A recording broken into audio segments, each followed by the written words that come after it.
কিয়ামতের দিন আল্লাহ পাক রব্বুল আলামিন আদমের সন্তানদের পাঁচটা সওয়াল করবেন। যতক্ষণ পর্যন্ত এই পাঁচটা সওয়ালের জবাব আপনি আমি দিতাম পারতাম না, ততক্ষণ পর্যন্ত আল্লাহ পাক রব্বুল আলামিনের খাস্তনে এক পাও আগে দিয়েও দিতাম পারতাম না, আর এক পাও পরে দিয়েও দিতাম পারতাম না। আল্লাহ পাক রব্বুল আলামিন কিয়ামতের দিন সর্বপ্রথম সওয়াল আপনাদের আমার করবেন عن عمره فيما أفناه।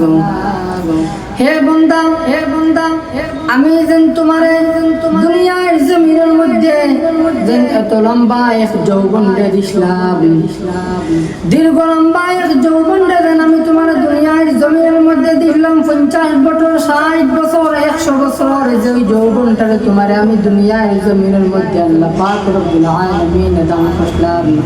এই জীবনটারে তুমি কোন জায়গার মধ্যে কাটাইছো? আরে ভাই যত সময় পর্যন্ত এই সওয়ালের জবাব আপনি আমি দিতাম পারতাম না, ততক্ষণ পর্যন্ত এক পাও আগে দিয়েও দিতাম পারতাম না, আর এক পাও পরে দিয়েও দিতাম পারতাম না। 2 নম্বর সওয়াল আপনারে আমার আল্লাহ পাক রব্বুল আলামিন করবেন وعن شبابه فيما أبلغ। আর আমি আল্লাহ পাক রব্বুল আলামিন তোমারে যে জওয়ানিটা দিলাম, এই জওয়ানিটা তুমি কোন জায়গার মধ্যে কাটাইছো? তারপরে 3 নম্বর সওয়াল আল্লাহ পাক রব্বুল আলামিন আপনারে করবেন وعن ماله من أين اكتسبه وفيما أنفقه। আর যে তুমি যেই মালটারে তুমি খামাইছো দুনিয়ার জমিনের মধ্যে, এই মালটারে তুমি হোক হালাল খামাইছো না এই মালটা তুমি হারাম খামাইছো? আল্লাহ পাক রব্বুল আলামিন আপনারে মালর ব্যাপারে সওয়াল করবাম। আরে ভাই দুনিয়ার জমিনের মধ্যে আপনি যদি মাল হোক হালাল হিসাবে খামাও, তাহলে ওটার সওয়ালের জবাব আল্লাহ পাক রব্বুল আলামিনের কাছে দেওয়া হইব।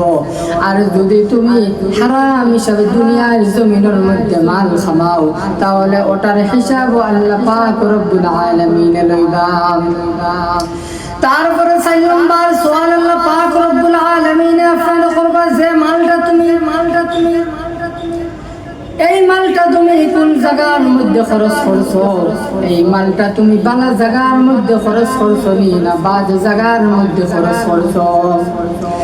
এই মালটা তুমি গান সিনেমার মধ্যে গিয়া মালটা খরচ করছো না তুমি মাদ্রাসার মধ্যে খরচ করছো? তুমি বালা জায়গার মধ্যে যদি খরচ করো, তাহলে ওটার জবাব আল্লাহ পাক রব্বুল আলামিনের কাছে দেওয়া লাগবে। আর যদি তুমি বাজে জায়গার মধ্যে এই মালটারে তুমি খরচ করো, তাহলে ওটার জবাব আল্লাহ পাক রব্বুল আলামিনের কাছে দিতে হবে। তারপরে 5 নম্বর সওয়াল আল্লাহ পাক রব্বুল আলামিন আপনারে করবা মাযা আমিলা ফীমা আলিমা। আর আমি আল্লাহ পাক রব্বুল আলামিন আপনারে যে ইলমটা দিলাম, আপনি যে ইলমটা শিখলাই, এই ইলম তো আপনি কিতা আমল করছো? এই 5টা সওয়াল আল্লাহ পাক রব্বুল আলামিন আপনারে আমারে কিয়ামতের দিন করবা। যতক্ষণ পর্যন্ত এই 5টা সওয়ালের জবাব আপনি আমি দিতাম পারতাম না, আল্লাহ পাক রব্বুল আলামিন আপনারে আমারে ছাড়তা নাই। আর যদি এই 5টা সওয়াল আমি 5টা সওয়ালের জবাব না দিতে পারি, তাহলে কিয়ামতের দিন আপনার আমার জাহান্নামের মধ্যে যেতে হবে।